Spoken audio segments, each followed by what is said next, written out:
Assalamualaikum warahmatullahi wabarakatuh. Salam sejahtera untuk semuanya. Adil Katalino Bacuramin Kasaruga, bahasa ingat Kajubata.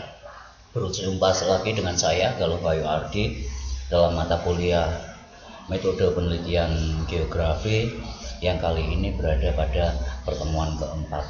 Oke, setelah kemarin beberapa saya jelaskan mengenai langkah-langkah awal sampai akhir untuk metode penelitian geografi yang dikenal oleh anak-anak SMA, yang memang sudah dikenal dan diajarkan pada anak-anak SMA yang memang menggunakan buku itu dan mengalami pembelajaran geografi yang cukup tepat dan memang serius dalam mempelajari ilmu geografi. Maka berikutnya saya akan langsung berlanjut pada pembahasan mengenai bagaimana ilmu geografi ini akan kita pelajari dalam tinjauan yang lebih mendalam dan sebagaimana selayaknya ketika kita berada dalam perguruan tinggi yang memang kita namanya bukan lagi pembelajaran tapi sebuah perkuliahan yang memang di situ menuntut kita belajar lebih dari sekedar apa yang hanya kita dengar pada mata kuliah atau di kelas atau dari video ini saja. Tapi seperti misalnya saya coba ambilkan, nanti akan selama satu semester ini akan coba saya selesaikan mengenai materi yang saya ambil, dan di sini saya rasa cukup lengkap, yaitu dari buku ini, Research Method in Geography.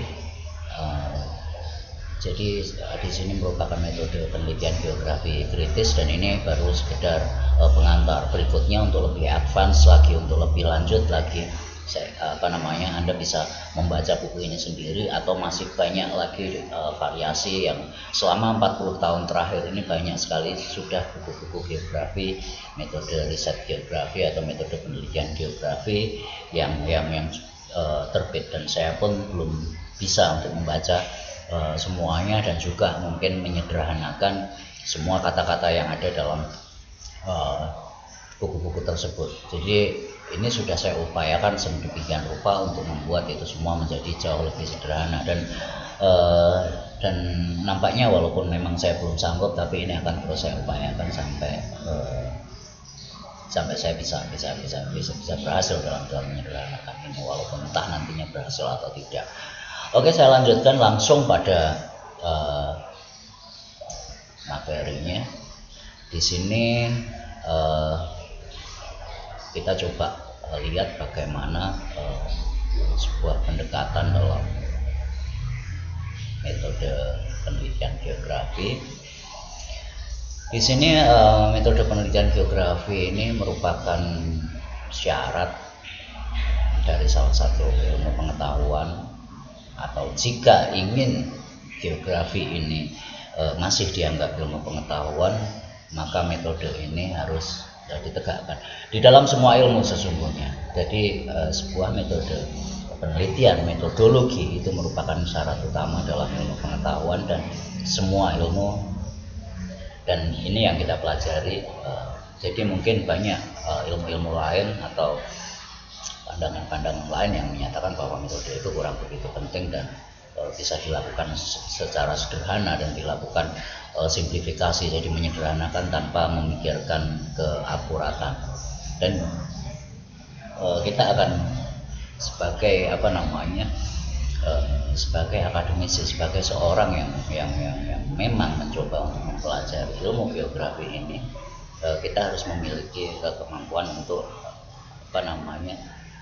memahami dan menggunakan salah satu metode saja, tidak harus semua, lalu kemudian secara teknis praktis, karena tanpa kemampuan ini kita tidak akan bisa lebih lanjut lagi dalam mempelajari, apalagi menemukan sesuatu yang lebih kreatif, sesuatu yang baru, dan kita akan mandek dalam sebuah zaman. Kita akan tetap terjebak pada 40 tahun yang lalu, sementara waktu akan terus berjalan. Dan tanpa metode penelitian ini,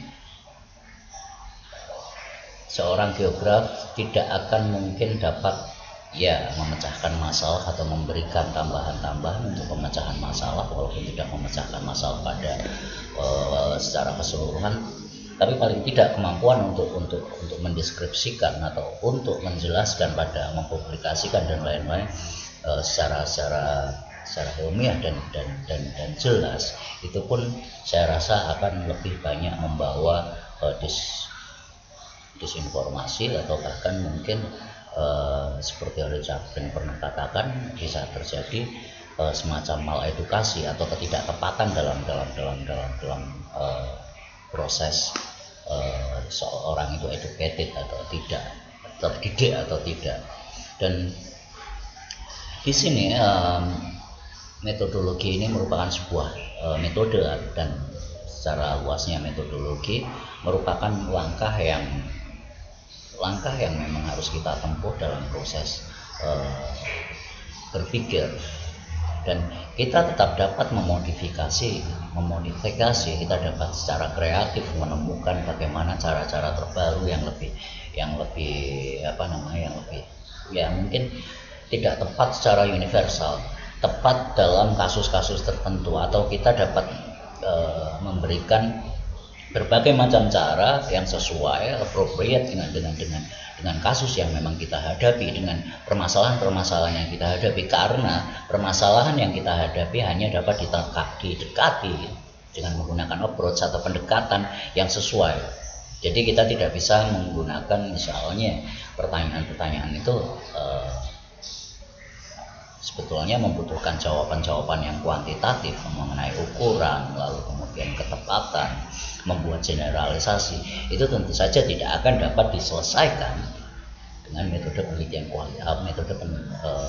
dengan pendekatan kualitatifnya misalnya. Begitu pula sebaliknya. Jadi dengan demikian kita dapat memodifikasi, tapi tidak secara simplifikasi atau tidak secara ngawur menggunakan metode campuran hanya dicari yang dirasa termudah. Jadi yang hanya untuk memudahkan langkah-langkahnya tanpa memperhatikan keakurasian, sehingga seringkali terjadi hasil-hasil penelitian itu terasa sangat menggelikan, terasa sangat lucu, aneh, bahkan kadang tidak masuk akal. Dan di sini yang penting kita tetap tidak meninggalkan prinsip dasarnya, dan dasar-dasar tersebut adalah dasar-dasar dalam memahami sebuah metode. Ini akan selalu mengingatkan kita supaya tetap pada langkah-langkah yang tetap nanti akan menjaga konsistensi itu dan sesuai dengan realitas. Dan ketika misalnya ada bahwa yang namanya teori tidak sesuai dengan kenyataan, atau bahwa teori tidak menyelesaikan masalah, nah itu sebetulnya sebuah pernyataan dari seseorang yang tidak memahami teori tersebut, dan juga mungkin juga tidak memahami realitas tersebut. Karena yang namanya teori, terutama dalam pemecahan masalah, dan teori itu pasti memiliki asumsi tertentu, memiliki syarat-syarat tertentu, sehingga ketika teori tidak sesuai dengan kenyataan, artinya teori tersebut memang tidak sesuai untuk menyelesaikan masalah-masalah tertentu, atau realitas yang kadang dikatakan mungkin terjadi anomali dan lain sebagainya. Itu sebetulnya karena anomali itu terjadi. Anomali itu seringkali kita anggap sebuah gejala yang aneh, karena permasalahan tersebut belum benar-benar kita pahami. Jadi ketika saya mengatakan bahwa teori tidak sesuai dengan kenyataan, artinya saya tidak memahami teori tersebut. Saya tidak memahami realitas tersebut, karena semua teori, semua paradigma, semua kerangka pemikiran harus berdasarkan pada asumsi tertentu, syarat-syarat tertentu, dan juga kondisi tertentu. Seperti misalnya ketika kita membayangkan bahwa kita contohkan mungkin yang paling gampang teori ekonomi, karena saya yakin Anda sangat-sangat dan di sini sangat-sangat populer dengan kegiatan jual beli dan berniaga, bahwa semakin terbatas barang itu harga akan semakin tinggi, atau semakin banyak barang harga semakin murah. Nah, teori tersebut apakah sesuai dengan kenyataan? Sebagian besar sesuai dengan kenyataan yang kita lihat. Namun demikian, teori tersebut memiliki asumsi ketika tidak ada campur tangan dari pemerintah, campur tangan pengambilan kebijakan, pengkondisian, dan asumsi tersebut ketika kondisi ceteris paribus atau kondisinya tidak ada campur tangan dengan pihak manapun, tidak ada kondisi politik manapun, tidak ada peperangan, lalu kemudian tidak ada nilai barang tersebut secara pemaknaan dan lain sebagainya. Jadi ketika barang, permintaan dan ketersediaan barang itu saling berhubungan. Nah, teori tersebut berlaku dalam asumsi ceteris paribus. Tapi ketika ada pengambilan kebijakan tertentu, terjadi pengendalian harga, terjadi pembatasan barang dan lain sebagainya, tentu saja tidak akan sesuai dengan teori. Nah, teori tidak akan sesuai ketika kita tidak memahami asumsinya, dan kita pasti akan gagal dalam menjelaskan fenomena tersebut. Oke, di sini ketika itu tadi terjadi, ketika kita selalu mengatakan bahwa teori tidak sesuai dengan kenyataan, dan nah, kalau misalnya teori tidak sesuai dengan kenyataan dan tidak membawa guna apapun, kenapa Anda harus menempuh pendidikan sampai ke perguruan tinggi? Karena dalam perguruan tinggi yang kita pelajari adalah berbagai macam teori. Selain itu, kita akan terus mengembangkan teori. Seharusnya seperti itu, dengan asumsi bahwa ilmu pengetahuan untuk ilmu pengetahuan, pendidikan untuk ilmu pendidikan. Tapi ketika ada realitas bahwa pendidikan itu merupakan bisnis, pendidikan itu merupakan produk dagangan, pendidikan itu mengalami komodifikasi dan lain sebagainya, itu tentu saja akan berbeda, tidak sesuai dengan apa yang seharusnya. Dasein dan dasolanya akan berbeda, model of dan model for-nya juga akan berbeda. Karena apa? Karena kita sangat-sangat mengabaikan segala macam mengenai metodologi, mengenai pemahaman, mengenai teori. Bahkan para akademisi pun mengatakan bahwa, ya saya kurang tahu, dia sekedar akademisi atau sekedar pekerja akademis yang hanya mempelajari ilmu tertentu dan tidak update, lalu kemudian mengajarkan itu secara terus-menerus, ataukah dia seorang akademisi yang memiliki pemikiran terbuka sehingga dapat terus belajar. Dia pasti akan terus mengupdate apa yang terjadi, lalu kemudian dalam bidang ilmunya kita akan selalu memperoleh pemahaman dengan jangankan kita memahami teori, asumsi dan paradigmanya pun mungkin kita juga hanya tahu satu paradigma dan istilahnya satu asumsi tertentu. Dan ini juga pengabaian ini sebetulnya ya akhirnya kita tidak pernah dapat menghubungkan teori dengan realitas atau kenyataan tersebut. Nah, dengan demikian nanti ini akan coba secara bertahap dengan menggunakan riset metode geografi ini, critical introduction to geography, pengenalan pengantar pada geografi kritis ini, nanti secara bertahap kita buka secara perlahan-lahan. Oke, apakah mungkin Anda sudah siap untuk itu? Siap tidak siap kita harus jalani, mau tidak mau tetap harus kita pelajari. Dan seandainya tidak pun tidak apa-apa, karena saya yakin sebagian besar dari Anda mengejar formalitas, dan tidak semua dari Anda nanti juga ingin jadi pengajar atau guru. Tidak semua dari kalian nanti juga belum tentu ingin mempelajari geografi dengan sesungguhnya. Tapi yang jelas nanti keinginan Anda paling tidak ya sampai pada lulus kuliah seperti yang dikatakan banyak pengajar Anda, bahwa ya ini hanya untuk syarat untuk mencari pekerjaan. Tapi bagi saya jika mungkin memang berminat, tidak hanya untuk itu, tapi kita bagaimana kita belajar ilmu geografi itu dengan apa adanya, dan memang dengan rasa keinginan tahuan dan lain sebagainya.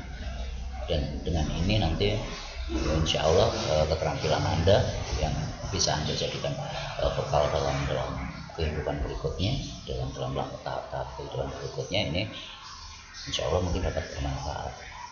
Tapi itu pun jika ini menjadi pelajaran ataupun menjadi sebagai sesuatu yang bagi Anda bermanfaat. Oke, nah di sini saya mengatakan bahwa di sini ada tadi ketika itu metode penelitian geografi, juga metodologi mungkin yang sedikit saya campurkan. Di sini kita mulai dengan metode penelitian. Metode penelitian sederhananya kemarin di pembahasan sebelumnya itu juga pernah saya sebutkan bahwa metode penelitian adalah cara untuk mengumpulkan data yang kemudian akan dianalisis dengan cara yang sesuai, memiliki ketepatan dalam suatu penelitian modelnya,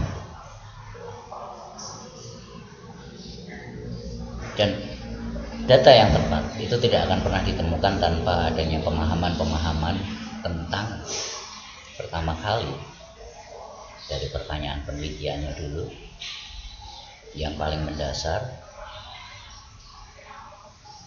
baik itu nanti Anda akan sebagai geografer manusia ataupun sebagai geografer fisik, Anda perlu mencoba secara mengajukan pertanyaan-pertanyaan yang memang semua pertanyaan itu filosofis jangan dianggap rumit. Ketika kita masuk pada fenomenologi, pada dasarnya kita sebetulnya sudah masuk pada ranah filosofis setiap ilmu.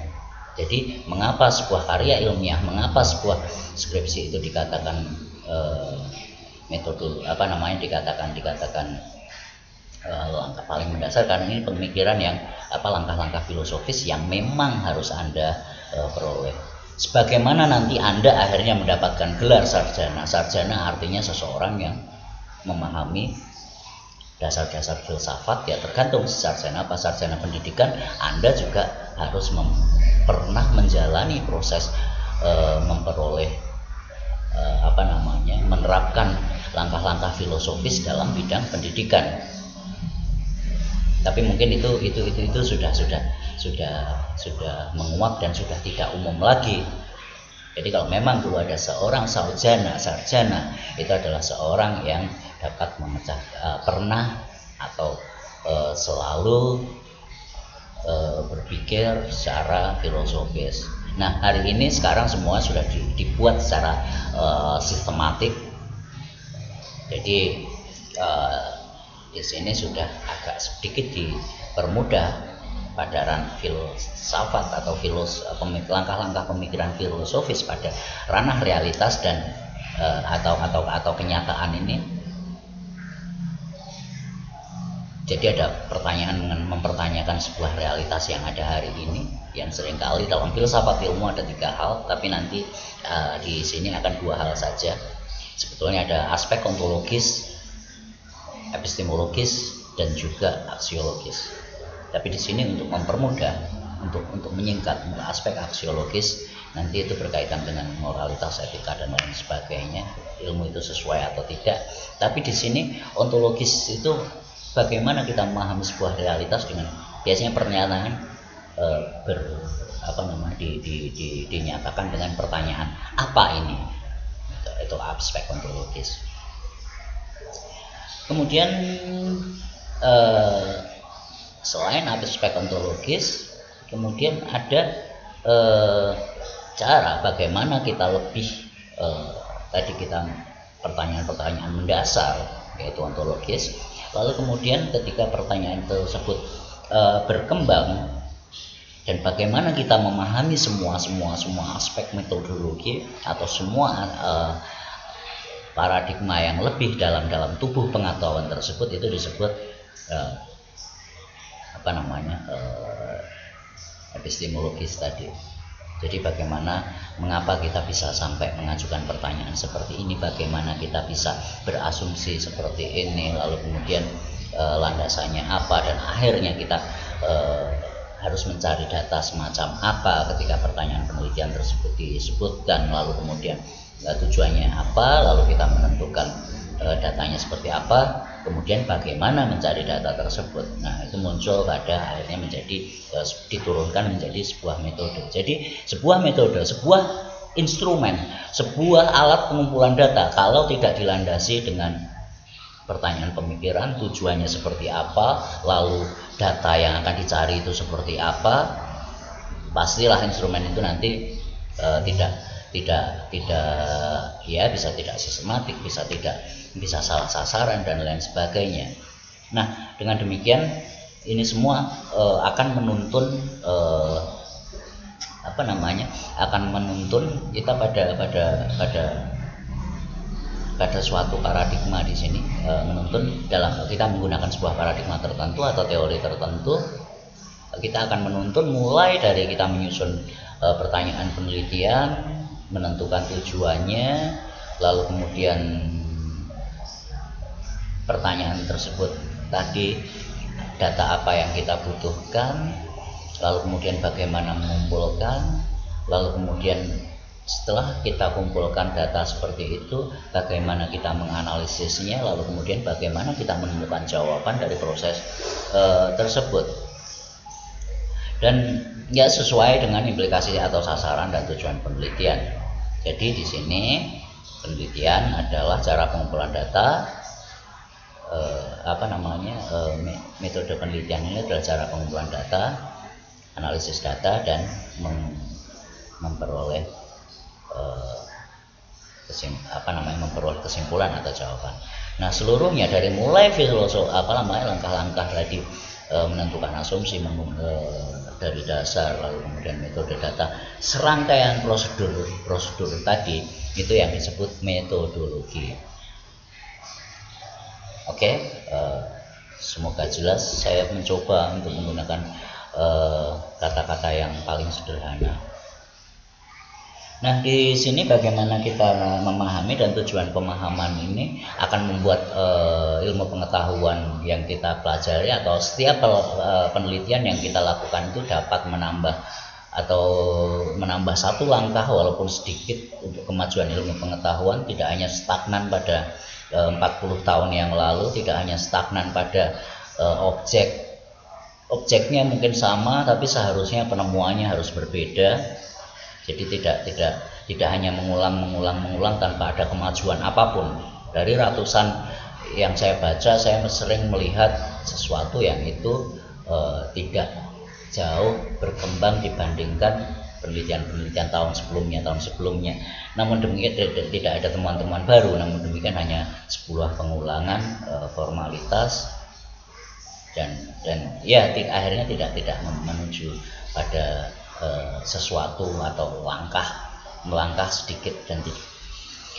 Oke, di sini pertama kita di sini dapat kita lihat bahwa ada epistemologi dan juga ontologi. Tadi itu landasan filosofisnya, lalu itu diturunkan pada metodologi riset atau metodologi risetnya. Jadi seluruh langkah dari mulai mengajukan pertanyaan, kemudian tujuan penelitian, pemilihan datanya, pemilihan metode, dan bagaimana cara menganalisisnya. Lalu di sisi lain ada istilahnya paradigma. Paradigma memiliki banyak terdiri dari berbagai macam. Paradigma juga akhirnya bisa berkaitan dengan riset metodologi, diturunkan menjadi riset metodologi penelitian. Lalu kemudian yang terakhir adalah kembali akhirnya pada titik akhir kita akhirnya menemukan metode penelitian yang tepat. Jadi kita memahami epistemologi dan ontologinya dari kajian yang berbagai macam teori pandangan yang sesuai dengan tema penelitian kita, menurun. Pokoknya kita berkutat antara ontologi dan epistemologi, diturunkan jadi paradigma, lalu kita langkah-langkah kita tentukan dalam metodologi penelitian, dan akhirnya kita menemukan riset metode. Oke, itu sederhananya, dan ini keterangannya. Segalanya itu memang saling berkaitan. Ketika kita pada awalnya ada langkah-langkah tertentu yang kurang tepat, pasti akan membelokkan langkah-langkah berikutnya. Belum lagi ketika langkah-langkah itu mungkin dirasa sulit, dirasa berat, atau ya malas untuk lebih detail, lebih terperinci, lalu akhirnya berbelok pada sesuatu yang bertentangan dengan tujuan awalnya, atau yang sering katakan kita tersesat. Nanti pastinya jawabannya tidak akan menjawab pertanyaan penelitian tersebut. Oke, dan di sini secara ontologi epistemologi kita bisa memilih salah satu contoh paradigma kalau di sini, atau kerangka teori yang dipilih dalam geografi ini. Beberapa contoh di antaranya adalah paradigma keruangan, paradigma humanisme, paradigma kritis realistis, paradigma pasca struktural, postmodern, dan lain sebagainya. Nah, nanti itu paradigma yang mana? Dan di sini memang tidak dijanjikan dengan paradigma positivistik. Jadi lebih pada bagaimana kita mempelajari geografi secara kritis.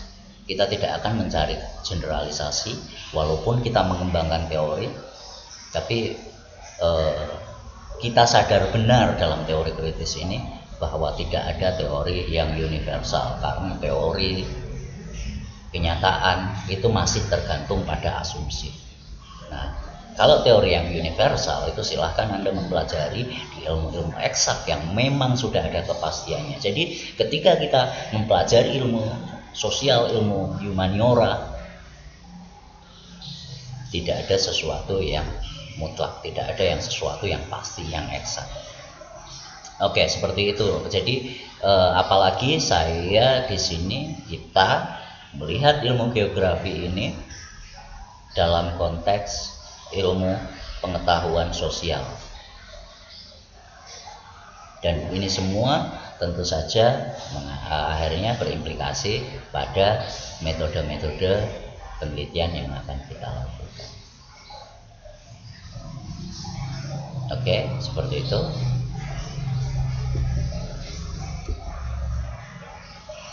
Nah, di sini terdapat berbagai pertanyaan mendasar dari metode penelitian geografi ini.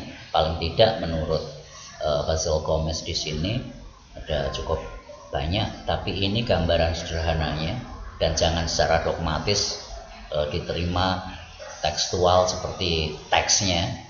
Tapi di sini ada bisa Anda analogikan dengan permasalahan-permasalahan yang Anda hadapi, dan Anda seharusnya sudah memiliki bagaimana Anda bisa menghubungkan permasalahan Anda dengan pertanyaan-pertanyaan di sini. Jadi ketika Anda mempunyai permasalahan di mana geografinya, mungkin dari sini akan bisa kita lihat. Yang pertama adalah objek atau peristiwa apa yang harus dipilih dan dianalisis. Tentukan objeknya dulu, apa yang mau Anda teliti. Lalu bagaimana seharusnya menteorisasikan aspek dan bagaimana cara kerjanya. Jadi ketika Anda melihat sebuah objek, sebuah fenomena, coba Anda cari aspek-aspek yang ada di dalamnya, lalu kemudian bagaimana aspek-aspek itu saling berkaitan, dan aspek-aspek tersebut dapat dijelaskan, atau aspek-aspek tersebut ketika itu merupakan sebuah peristiwa, bagaimana aspek-aspek tersebut saling mempengaruhi sehingga itu semua terjadi sebuah peristiwa tertentu. Dalam bencana alam misalnya, dalam fenomena perpindahan penduduk misalnya, aspeknya dicari, kenapa demikian. Lalu kemudian pertanyaan penelitian juga yang pertanyaan penelitian seperti apa yang harus sesuai dengan apa namanya untuk di sini untuk menjelaskan dan memahami fenomena tersebut. Berikutnya pemahaman. Tadi yang pertama objeknya apa, yang kedua bagaimana cara kerjanya dan bagaimana apa saja aspek-aspeknya. Lalu yang ketiga di sini pertanyaan seperti apa itu semua dijelaskan. Lalu kemudian bagaimana data akan dikumpulkan dan data apa saja yang akan dikumpulkan untuk menjawab pertanyaan-pertanyaan yang tak ada di awal tadi. Lalu kemudian di sini prosedur penelitiannya atau langkah-langkahnya di sini. Langkah-langkah apa yang perlu kita ambil dan digunakan untuk melakukan analisis data? Apakah dengan statistik? Apakah dengan pengukuran? Apakah dengan suatu penjelasan? Apakah dengan suatu model? Apakah atau analogi dan lain sebagainya? Apakah harus diinterpretasikan? Dan seterusnya dan seterusnya. Lalu kemudian bagaimana menentukan panduan untuk menjaga validitas dan reliabilitas data. Nah di sini masalah evaluasi, validitas data, kontrol, bisa dipercaya atau tidak. Nah hal itu yang mungkin kemudian ini kalau misalnya validitas data yang kalau cuma bukan cuma untuk apa namanya yang perlu sebetulnya perlu diperiksa tidak hanya ditandatangani. Walaupun sekarang ada aturan jika 3 bulan Anda tidak bisa menyelesaikan itu yang nanti Anda boleh pindah ke dosen yang cuma langsung sekedar nanda tangan yang ada. Tapi saya akan ragu menjadi sarjana dengan kualitas sejauh apa ketika Anda memang implikasi dari kebijakan tersebut.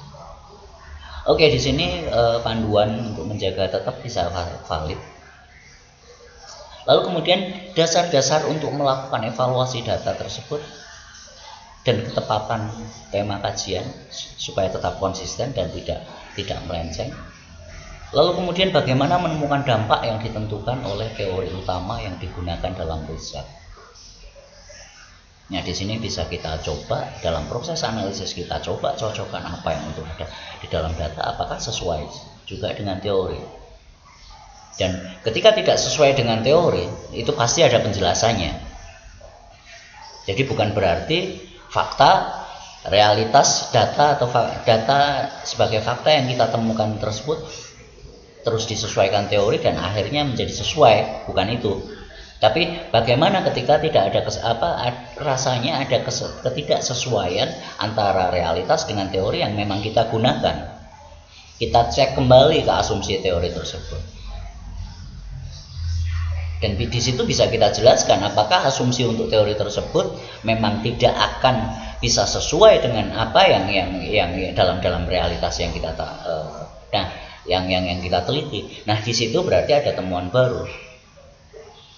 Di situ ada kritik terhadap teori-teori sebelumnya. Bahwa dan kita bisa menambahkan cara tertentu untuk menyempurnakan teori yang ketika di dalam realitas yang kita hadapi dalam penelitian itu tidak sesuai dan akhirnya kita bisa menyimpan penjelasan baru untuk itu.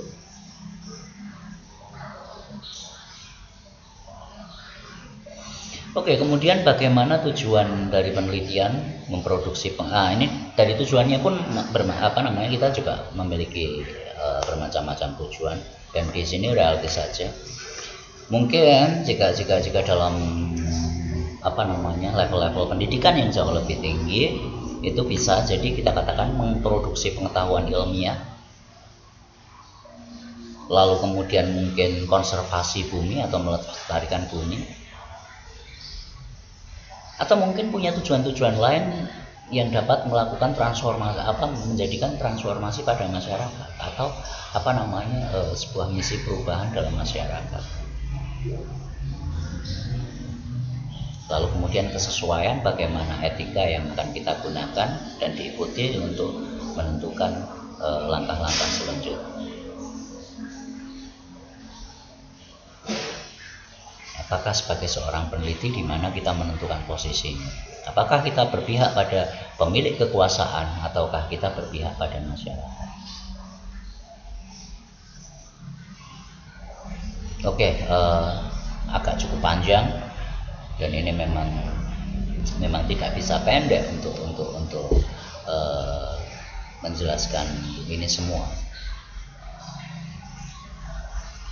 Oke, tadi pertanyaan yang begitu banyak masih tetap akan saya sambung dan ini akan menjadi video yang cukup panjang. Setelah mengajukan pertanyaan tentang dunia tadi yang kita lihat atau fenomena-fenomena yang dimaksud, tergantung Anda ingin nanti penelitiannya apa, Anda coba bayangkan juga metode setelah mengajukan pertanyaan tentang dunia dan kegiatan penelitian yang dimaksud, sejumlah kaitan yang jelas pada metode penelitian tertentu dapat muncul paling tidak ya, karena metode penelitian cenderung terikat dan sangat terikat erat pada objek yang dianalisisnya. Di sini objek penelitian saya katakan objek penelitian berkaitan dengan objek formal dan objek material. Anda seharusnya pasti setelah Anda dalam pengantar geografi, dalam filsafat pendidikan, mungkin dalam mata kuliah filsafat ilmu, pasti Anda sudah menguasai semua dan Anda sudah diajarkan. Jadi saya tinggal lanjutkan di sini. Oke, kemudian analisis tertentu mempertimbangkan beberapa hal yang diperlukan untuk menganalisisnya. Misalnya penelitian kita mungkin lanskap fisik, bisa berupa peta, foto-foto, peta geologi dan lain sebagainya. Lalu kemudian kondisi fisik, jenis tanah, jenis batuan dan lain sebagainya. Atau mungkin seperti catatan perjalanan. Ini salah satu contoh saja. Pada dasarnya metode lebih menekankan di sini tergantung tadi saya katakan paradigmanya sebagai scientist di sini, ilmuwan, sebagai seorang humanis, sebagai seorang realis, atau sebagai seorang poststrukturalis. Itu juga harus ditentukan sebagaimana sebagaimana Anda meletakkan posisi Anda. Kemudian realis kritis dan semuanya itu dapat juga melakukan wawancara, pendekatan dengan berbagai metode dalam arti berbagai teknik pengumpulan data untuk dapat menggambarkan sebuah lanskap tersebut dengan baik, mungkin dengan pemetaan, mungkin dengan observasi.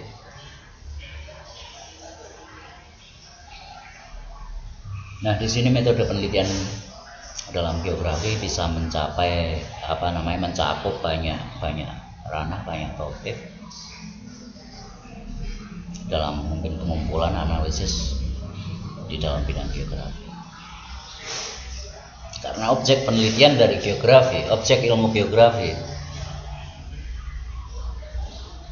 adalah segala sesuatu yang holistik mengenai keruangan, kewilayahan, kelingkungan yang digunakan untuk melihat keterkaitan, karena holistik tadi keterkaitan antara iklim, kondisi air, manusia dan budayanya, lalu kemudian tentang lahannya, tentang jenis tanah dan lain sebagainya.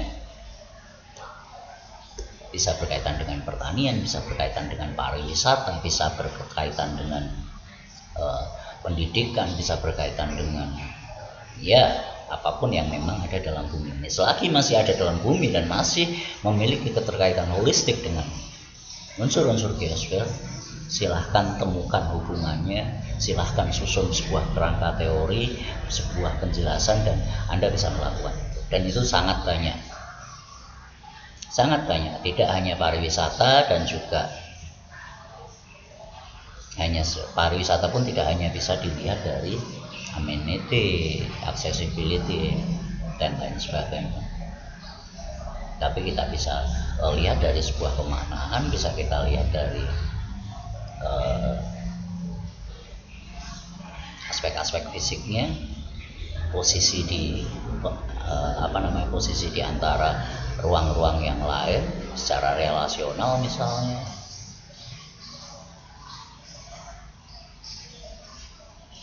atau pada fenomena kependudukannya yang menentukan bagaimana migrasi, di mana masyarakat berkumpul, distribusinya dan lain sebagainya, dan mengapa demikian. Dan ketika Anda analisis potensi pariwisata, saya kurang tahu kok rasanya semuanya mengarahkan pada aspek ekonomi saja, jarang sekali menekankan aspek lingkungan, pelestarian budaya tak benda, pelestarian fisik. Saya belum menemukan. Dan jika Anda melarikan itu pada sebuah aspek untuk pembelajaran, ya pembelajaran secara kognitif tanpa melibatkan afeksi dan